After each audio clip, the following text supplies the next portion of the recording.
이 시간 함께 하나님의 말씀을 보도록 하겠습니다. 하나님의 말씀은 누가복음 18장 18절에서 30절까지 말씀입니다. 신약성경 126쪽 전후에 있습니다. 누가복음 18장 18절에서 30절까지 말씀 함께 교독하도록 하겠습니다. 어떤 관리가 물어 이르되 선한 선생님이여 내가 무엇을 하여야 영생을 얻으리이까?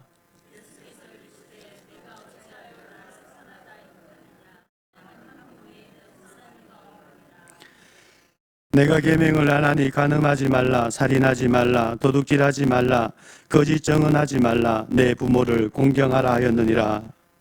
네, 이것을 내가 어려서부터 다 지켰나이다. 예수께서 이 말을 들으시고 이르시되 내게 아직도 한 가지 부족한 것이 있으니 내게 있는 것을 다 팔아 가난한 자들에게 나눠주라. 그리하면 하늘에서 내게 보화가 있으리라. 그리고 와서 나를 따르라 하시니 그 사람이 큰 부자이므로 이 말씀을 듣고 심히 근심하더라. 예수께서 그를 보시고 이르시되 재물이 있는 자는 하나님의 나라에 들어가기가 얼마나 어려운지 낙타가 바늘기로 들어가는 것이 부자가 하나님의 나라에 들어가는 것보다 쉬우니라 하시니 듣는 자들이 이르되 그런즉 누가 구원을 얻을 수 있나이까? 이르시되 무릇 사람이 할 수 없는 것을 하나님은 하실 수 있느니라. 베드로가 여짜오되 보옵소서 우리가 우리의 것을 다 버리고 주를 따랐나이다. 이르시되 내가 진실로 너희에게 이르노니 하나님의 나라를 위하여 집이나 아내나 형제나 부모나 자녀를 버린 자는 합독합니다. 현세의 여러 배를 받고 내세의 영생을 받지 못할 자가 없느니라 하시니라. 아멘. 할렐루야.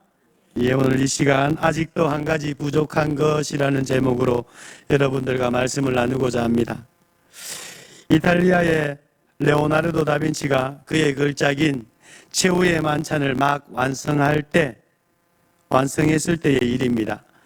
그는 다른 화가들을 많이 초대하여서 자신의 그림을 보여주었습니다. 초대된 화가들은 다빈치의 그림을 자세히 살펴보고는 그리스도의 손에 있는 잔은 정말 아름답구나라고 말을 했습니다. 그러자 다빈치는 재빨리 붓을 집어들고는 그 잔을, 예수님 손에 있는 그 잔을 확 지워버렸다고 합니다. 그리고는 나는 그리스도의 얼굴에서 눈길을 돌리게 하는 것이 이 그림 속에 있는 것을 원치 않습니다 라고 말을 했다고 합니다. 다빈치는 자신이 그린 그림을 보고 모든 사람들이 예수 그리스도에게 집중되기를 원했던 것입니다. 우리의 인생 속에서도 만약 하나님의 영광으로부터 눈길을 다른 곳으로 돌리게 하는 것이 어떤 한 가지라도 있으시다면 한시 앞이 꽂히도록 해야 하겠습니다. 그런 결단과 용기가 있어야 하겠습니다. 오늘 우리가 영생을 얻는데 집중력을 떨어뜨리고 빼앗는 것은 지워버릴 수 있기를 진정 예수님의 이름으로 축복합니다. 오늘 본문에는 마태복음 그리고 마가복음에도 내용이 있는 부자 청년 관리에 대한 내용입니다. 어떤 부자 청년 관리가 예수님께 와서 선한 선생님이여 내가 어떻게 하여야 영생을 얻을 수 있습니까? 라고 물었습니다. 먼저 우리가 생각할 것은 이 사람이 어떤 사람인가 하는 질문입니다. 본문의 정황들을 살펴보면 상당히 훌륭한 사람이었습니다. 부자 청년 관리의 훌륭한 점 몇 가지를 한번 짚어본다면 첫 번째로 그는 도덕적으로 훌륭한 사람이었습니다. 본문에 보면 영생을 질문하는 이 청년에게 예수님께서 계명을 말씀을 하셨고 청년은 이것은 내가 다 어려서부터 지켰나이다 라고 대답을 합니다. 나름대로 외형적인 율법 준수에는 매우 열심히 잘 지키며 살아온 것입니다. 대단히 훌륭하다고 할 수가 있는 것입니다. 두 번째로 이 사람은 좋은 평판을 가졌고 남에게는 인정을 받았습니다. 여기에서 갈리로 번역된 아르콘이라는 단어는 문자적으로 통치자, 우두머리, 그리고 지도자라는 의미를 가지고 있습니다. 신약 성경에서는 행정관리뿐만 아니라 바리새인의 두령, 그리고 해당장, 그리고 집권자 등 주로 행정상의 지도자 그룹을 지칭할 때 사용하는 용어로 단어로 사용이 되어졌습니다. 따라서 본절에 소개되고 있는 이 사람도 그러한 부류에 속한 사람일 것입니다. 이렇게 볼 때에 그는 좋은 평판을 가졌고 남에게 인정받는 훌륭한 사람이었음에 분명합니다. 그리고 세 번째로 그는 진지한 영적 열망을 가지고 있었습니다. 그는 부자라고 했는데 부한 사람은 대체로 물질의 노예가 되기 쉽습니다. 이런 사람은 물질만 있으면 다인 줄 알고 교만해집니다. 그리고 이런 부자는 신령한 면에 있어서 그리고 영적인 진리에 대해서 등한시할 경우가 많습니다. 그런데 본문의 관리는 부자이면서도 신령한 진리를 갈망하고 있습니다.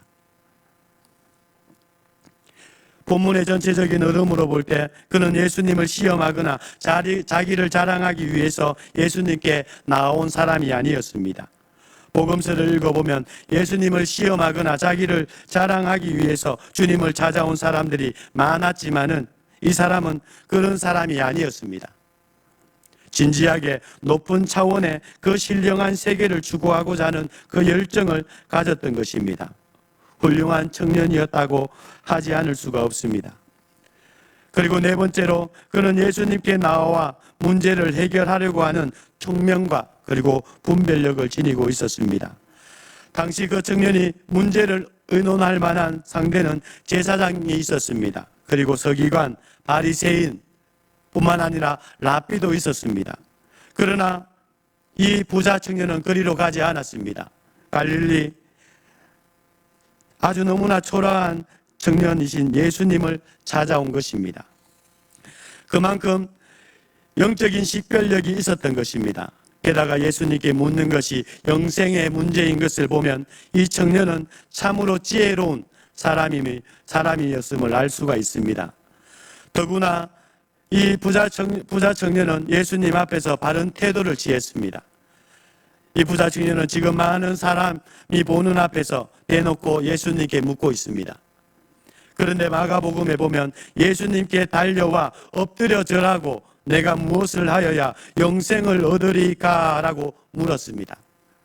대낮에 그것도 많은 사람이 보는 앞에서 갈리라는 그 지위를 가지고 있는 사람이 갈릴리 시골 청년 앞에 엎드려서 절을 하면서 영생을 물은 것입니다.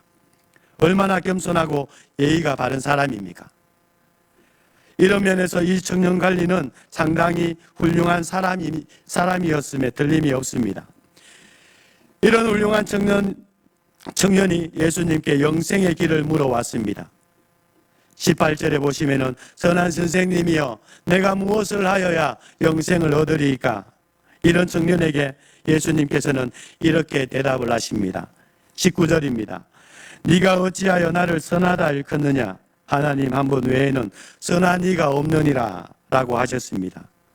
여기서 청년이 선한 선생이여 할 때 선하다는 헬라어로 아가토스라는 단어로 절대적인 선을 가리킵니다. 다시 말해 하나님에게만 사용할 수 있는 호칭입니다. 그런데 예수님께서 19절에 이렇게 말씀하신 것은 예수님 자신이 선하지 않다 하는 그러한 뜻이 아닙니다. 예수님에게 이 호칭을 사용할 수 없다라는 그 뜻 또한 아닙니다. 청년은 지금 예수님을 하나님으로 믿는 것이 아니면서도 선한 선생이라고 불렀던 것입니다. 그래서 우리 예수님께서 자신을 하나님으로 믿지 않으면서 하나님에게만 적용할 수 있는 호칭으로 부르는 것에 대해 반박의 말씀으로 볼 수가 있는 것입니다. 다시 말씀드리면 네가 나를 하나님의 아들로 믿지 않으면서 어찌하여 나를 선한 선생이라고 부르느냐? 이렇게 예수님께서 말씀을 하고 있는 것입니다. 그러면서 예수님은 영생의 길을 묻는 이 청년 갈리에게 계명을 말씀을 하셨습니다. 20절입니다. 네가 계명을 안 하니 간음하지 말라, 살인하지 말라, 도둑질하지 말라, 거짓 증거하지 말라, 내 부모를 공경하라 하였느니라. 이렇게 10가지 계명 중에서 5가지 말씀을 하셨습니다. 왜 예수님께서는 영생의 길을 묻는 이 청년에게 계명들을 말씀을 하셨을까요? 예수님의 이 말씀에는 의도가 있습니다. 계명을 말씀하시는 예수님께 청년이 대답하는 말을 들어보면 21절에 여짜오되 이것은 내가 어려서부터 다 지켰습니다 라고 이렇게 대답을 합니다. 이 말은 아직도 무엇이 부족합니까? 이러한 뉘앙스가 있는 대답이었습니다. 그러나 그의 대답은 11절에 나오는 이 바리새인의 기도와 같이 진실된 것이 아니었습니다. 왜냐하면 비록 외형적으로는 이러한 계명들을 철저하게 지켰을지는 몰라도 인간으로서 모든 계명과 그 정신까지 철저히 지킬 수가 없기 때문입니다. 이런 청년에게 예수님께서는 제안을 하십니다. 22절에 보시면은 예수께서 이 말을 들으시고 이르시되 네가 오히려 한 가지 부족한 것이 있으니 네게 있는 것을 다 팔아 가난한 자들을 나눠주라. 그리하면 하늘에서 보화가 내게 있으리라. 그리고 와서 나를 따르라. 여러분, 율법과 선지자의 대강령이 무엇입니까? 하나님 사랑, 이웃 사랑입니다. 부자관리는 이것을 지키지 못했던 것입니다. 청년에게 있어서 영생을 얻는데 첫 번째 걸림돌이 여기에 있습니다. 나는 완벽한 사람입니다. 나는 허물이 없습니다. 여러분, 이런 사람은 영생을 얻을 수가 없습니다. 예수님께서 영생의 길을 물어오는 이 청년에게 계명들을 말씀하신 그 의도는 그런 교만한 마음을 가지고는 영생을 얻을 수 없다는 것입니다. 나의 삶에는 아무런 잘못이 없으며 나는 지은 죄가 없다라고 생각하는 이러한 사람은 아무리 영생의 길을 가르쳐 주어도 그 길을 갈 수가 없다는 것입니다. 여러분, 영생은 하나님의 선물입니다. 영생은 나에게는 의로운 것이 없습니다. 나는 하나님의 긍휼이 필요한 사람입니다. 예수님만이 나의 구원자가 되십니다 라고 고백하는 사람에게 주어집니다. 그런 자를 하나님은 거듭나게 하시고 예수님의 그 보혈로 죄를 씻기시고 성령으로 새롭게 하시는 것입니다. 부자 청년이 내가 어려서부터 이 모든 계명을 다 지켰다고 했을 때 예수님께서는 네게 오히려 한 가지 부족한 것이 있다라고 말씀을 하셨습니다. 다른 것은 다 훌륭했는데 딱 한 가지가 부족했다는 것입니다. 이것이 문제였습니다. 일반적으로 생각하면 한 가지 부족한 것이야 뭐 덮어줄 수도 있지 않는가라고 이렇게 생각할 수가 있습니다. 그러나 그렇지 않습니다, 여러분. 왜냐하면 여기 이 한 가지 부족한 것, 이것이야말로 하나님과 우리 사이에 가장 중요한 것이기 때문입니다. 그래서 여기 본문에 아직도라고 번역된 헬라어 에티라는 이 단어는 앞서 좋은 점을 다 인정한다라는 뜻을 가지고 있습니다. 다른 것도 다 좋다. 그러나 아직 한 가지 부족한 것이 있다 하는 뉘앙스를 가지고 있는 단어인 것입니다. 그리고 한 가지 부족하다 해서 한 가지는 여러 가지가 있는데 그 중에 어느 하나가 부족하다라는 그러한 뜻이 아닙니다. 꼭 있어야 되는 하나, 바로 그 하나가 아직 부족하다라는 것입니다. 가장 중요한 것, 절대적인 것, 그 하나가 없다라는 것입니다. 예수님 앞에 나와서 은혜를 입은 많은 사람들을 생각해 보시면은 그들은 모든 점에 있어서 부족한 사람들이었습니다. 부끄럽고 못난 것이 너무나 많았습니다. 주님을 만난 대부분의 사람들이 이 관리보다도 많은 것이 부족했습니다. 그러나 그들은 예수님을 만났을 때 구원을 받았습니다. 필요한 은혜를 누렸습니다. 많은 것이 부족했지만 그 한 가지가 있었기 때문이었습니다. 그런데 이 젊은 관리는 모든 점이 훌륭했는데도 불구하고 이 한 가지 부족한 것 때문에 그만 근심하고 돌아가고 말았습니다. 이 한 가지 부족한 것이 얼마나 중요한 것인가를 잘 보여주는 말씀인 것입니다. 젊은 청년의 부정한 것이 무엇입니까, 여러분? 그것은 한마디로 하나님을 첫째로 대하는 것입니다. 쉽게 말하면 주님을 이 세상 그 무엇보다도 사랑하는 것입니다. 이 젊은이는 다른 점은 다 훌륭했지만은 마음을 주님께 바칠 생각, 이것 한 가지가 없었던 것입니다. 그래서 예수님께서 이 부자 청년에게 가서 네가 소유한 모든 것을 팔아 가난한 자에게 주라고 했습니다.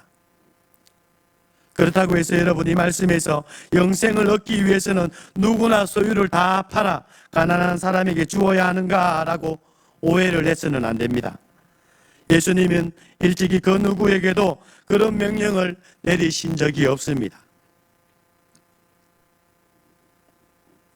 부자 청년이 처한 이 특별한 상황이 바로 예수님을 통해서 그러한 명령을 하시게끔 한 것입니다. 부자 청년에게는 이러한 특별한 상황이 있었습니다. 예수님께서 그렇게 명령하실 수밖에 없는 그런 특별한 상황이 바로 이 부자 청년에게는 있었습니다. 청년은 부자였습니다. 재물이 바로 그의 우상이었습니다. 그래서 그에게는 재물이 영생보다도 더 소중했습니다. 그에게는 부자로 사는 일이 첫째요, 그 다음이 영생이었습니다. 세상이 추구하는 것이 먼저였고 그 다음이 주님의 일을 하는 것이었습니다. 세상의 물질을 희생하면서까지 주님을 따를 생각은 없다라는 것, 바로 이것이 문제였던 것입니다. 오늘날 예수님을 믿는 사람들은 예수님을 사랑한다라고 고백을 합니다.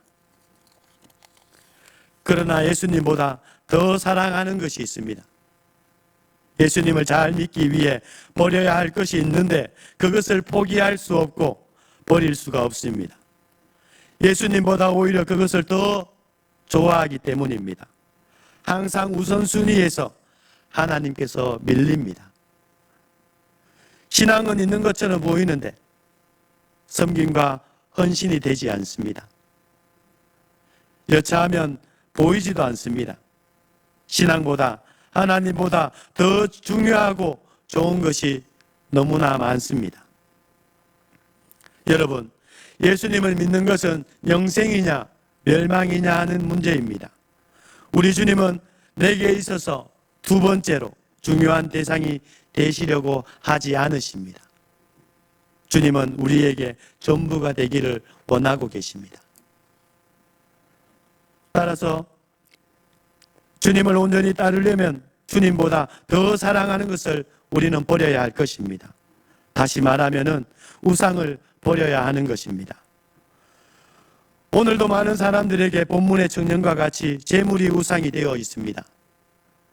돈 때문에 주님을 제대로 따르지 못하는 사람, 그 사람이 얼마나 많은지 모릅니다. 돈 벌기 위해서라면 신앙도 그리스도도 너무 쉽게 뒷자리로 보냅니다. 마음속에 언제나 돈이 먼저요, 다음이 예수님입니다. 여러분, 이 순서가 바뀌지 않는 한 절대로 진정한 은혜의 생활을 할 수 없다라는 것을 믿으시길 바랍니다. 이 순서가 바뀔 때 진정한 은혜를 체험할 뿐만이 아니라 영생의 기쁨을 맛보게 될 것입니다. 이 부자 관리와 상당히 유사한 사람이었지만은 이 관리가 포기하지 못한 것을 포기함으로써 영생을 얻게 된 한 사람을 성경은 우리에게 소개를 해주고 있습니다. 그는 바로 삭개오입니다. 삭개오는 관리였습니다. 부자였습니다. 그런 삭개오가 예수님의 소문을 듣게 되었고 예수님을 만나기 위해서 키가 작았지만은 돌 무화과 나무에 올라가면서 예수님을 기다렸습니다. 그런 삭개오를 예수님께서는 보시고 나무에서 내려오라고 하셨습니다. 그리고 오늘 내가 너의 집에 유하겠다라고 말씀을 하셨습니다. 이때 삭개오의 입에서 놀라운 고백을 듣게 됩니다. 내 소유의 절반을 가난한 자에게 주겠사오며 누구의 것을 도색한 것이 있으면 4배로 갚겠습니다 라고 삭개오는 고백을 했습니다. 이 모습을 보시고 우리 예수님께서 무엇이라고 말씀을 하셨습니까? 오늘 구원이 이 집에 있도다라고 말씀을 하셨습니다. 말씀을 맺겠습니다. 우리는 여기 나오는 부자 청년처럼 내가 가진 넉넉한 것들, 그것들을 자랑하면서 정말 내 안에서 부족한 것 한 가지를 발견하지 못하고 살고 있는 모습이 아닌가를 생각할 수 있었으면 좋겠습니다. 주님께서 이 시간 주님 앞에 나온 나에게 정말 한 가지 부족한 것을 지적하신다면 여러분 무엇을 고백하시겠습니까? 무엇을 버리시겠습니까? 오늘 그것을 발견할 수 있기를 예수님의 이름으로 축복합니다. 예수님께서 청년에게 소유를 팔아서 가난한 자에게 나눠주라고 말씀하셨을 때 그리하면 하늘의 보화가 네게 있을 것이다 라고 말씀을 하셨습니다. 뿐만 아니라 28절 이하에 우리의 것을 다 버리고 주님을 따랐나이다 라고 고백하는 이 베드로에게도 하나님의 나라를 위하여 집이나 아내나 형제나 부모나 자녀를 버린 자는 금세에 있어 여러 배를 받고 내세의 영생을 받지 못할 자가 없으리라 라고 말씀을 해 주셨습니다. 현세에 있어서 복을 받게 된다고 말씀하고 있습니다. 뿐만 아니라 내세에 있어서도 영생을 받지 못할 리가 없다라고 우리 예수님께서는 오늘 우리에게 말씀을 해주고 있는 것입니다. 오늘 우리의 신앙, 그 신앙의 집중력을 떨어뜨리는 것, 그 한 가지를 이 시간 찾아내시고 반드시 그 한 가지를 해결하는 일들로 인해서 신앙의 집중력을 발휘할 수 있기를 예수님의 이름으로 축복합니다. 오늘 본문에 나오는 갈리이며 부자 청년과 같이 오히려 그 부족한 것 한 가지 때문에 근심하고 돌아가는 일이 발생하지 않게 되기를 진정 예수님의 이름으로 소원합니다. 기도하도록 하겠습니다.